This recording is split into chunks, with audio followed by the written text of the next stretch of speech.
লোকসভা ভোটের মুখে রাজারহাটে অস্ত্র কারখানার হদিশ। গতকাল বিকেলে কলকাতা পুলিশের এসটিএফ বিধাননগর পুলিশকে সঙ্গে নিয়ে তল্লাশি চালায়।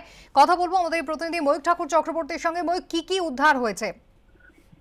দেখো, তোমার যেটা জানাই, প্রায় 90টার কাছাকাছি 7mm এবং 9mm পিস্তলের যন্ত্রাংশ উদ্ধার হয়েছে। সাম্প্রতিককালে এত বেশি রিকভারি, এটা কিন্তু বেনজ।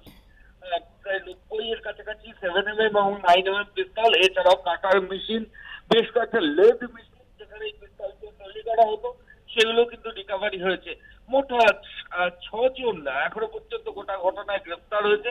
পুলিশের তরফ থেকে যেটা বলা হচ্ছে যে আরো 2জন আটক অবস্থায় রয়েছে এবং তাদেরকেও ইন্টারোগেশন চলছে। মূলত মোডাস অপারেন্ডি হচ্ছে মুঙ্গের থেকে লেবার নিয়ে সেখানে তৈরি করা হতো। এখানে এই আর্মস গুলো তৈরি করার পর সেমি ফিনিশড মাঝামাঝি অবস্থায় এগুলো নিয়ে আবার মুঙ্গের যাওয়া হতো।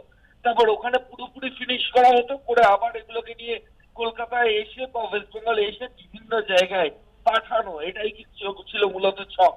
এবং এর কনসাইনমেন্ট কারা কারা দিয়েছিল, কারা কারা অর্ডার দিয়েছিল, কোথায় কোথায় যাওয়ার হ্যাঁ কথা ময়ূক, ছিল, বাংলাদেশও কিছু পাঠানোর কথা ছিল, লোকসভা ভোটে কোথায় কোথায় কারা কারা বরাদ দিয়েছিল, সেটা এসটিএফ এর গোয়েন্দারা খতিয়ে দেখছেন। ধন্যবাদ।